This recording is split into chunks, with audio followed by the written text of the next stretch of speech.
Hi everyone, my name is Matthew Phillips. I wish I could be with you guys today, but instead I'm actually on vacation with my family in Montana. I've been working at Intel with Sean Cole in the Technology Evangelism Department, part of the marketing section of Intel Labs. But normally I work for Irvington High School up in Fremont, and I teach in the Information Technology Academy, which is a smaller school within a school for kids interested in the IT field. However, my ETP has to do mostly with improving high school journalism.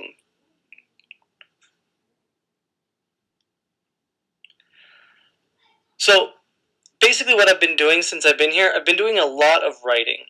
I've gotten involved with revising white papers and PowerPoint presentations, which has been really valuable because it gave me some insight into how marketing people and engineers collaborate to produce a document that's both technically accurate and still comprehensible to the layman.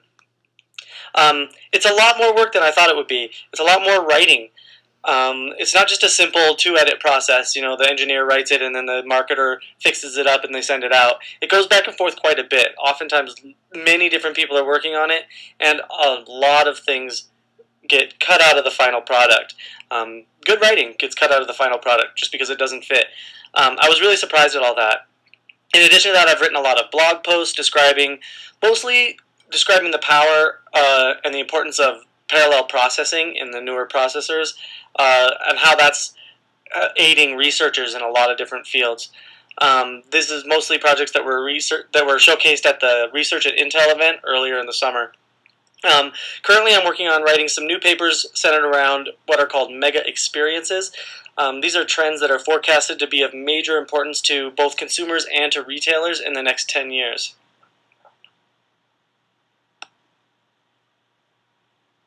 Alright, so the purpose of my ETP is to revitalize and to modernize the classic high school newspaper class, to provide a model that anyone can follow to produce an active and involved school news website.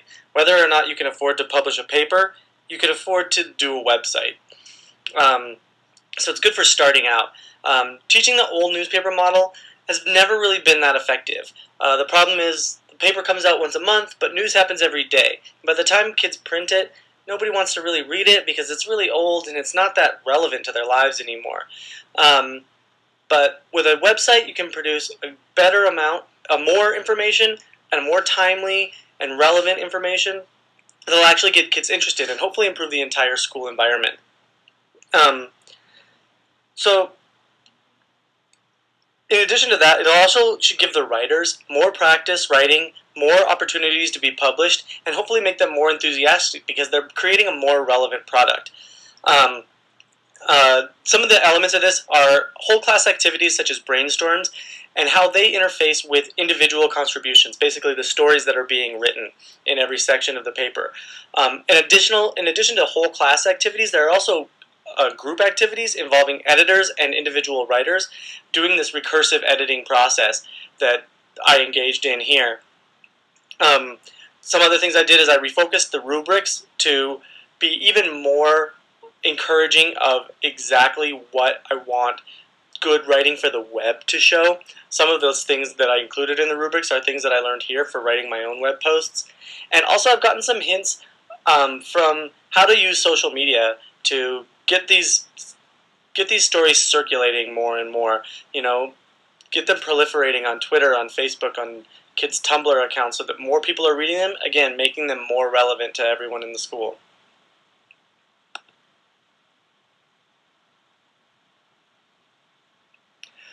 So what I learned here at Intel, one of the most important things that I learned was how it feels to participate in this communal writing process. It's been a long time since I've actually participated in it. I've overseen it, I've supervised it, but I don't actually participate in it myself, and so I don't feel what it feels like to feel that unsure feeling of, well, is this good enough? What are people going to think when they read this? You know, to remember those nerves that kids have before they write something that's actually going to be published and sent to the entire school. I've got another really valuable things are really good ideas about what's going to happen in the next 10 years at Intel. Teaching these kids in the Information Technology Academy, I'm really excited to see that I'm going to be able to bring to them not just what's going on now, but what's going to be going on when they graduate from college.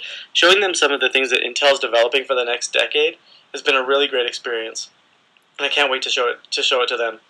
And then just finally, there are just a couple little side projects that I've developed.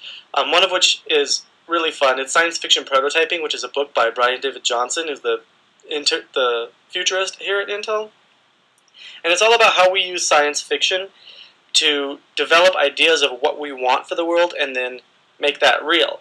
And so that's a great project for an English class, especially an ITA English class, because they get to read science fiction and then think, okay, well, how are we going to use this to build the future that we want and not build the future that we don't want? It's going to be really exciting. Also, small assignments like how to write white papers, and how important it is to have good, effective visual aids in presentations that you give. I found that to be extremely important around here. Yeah.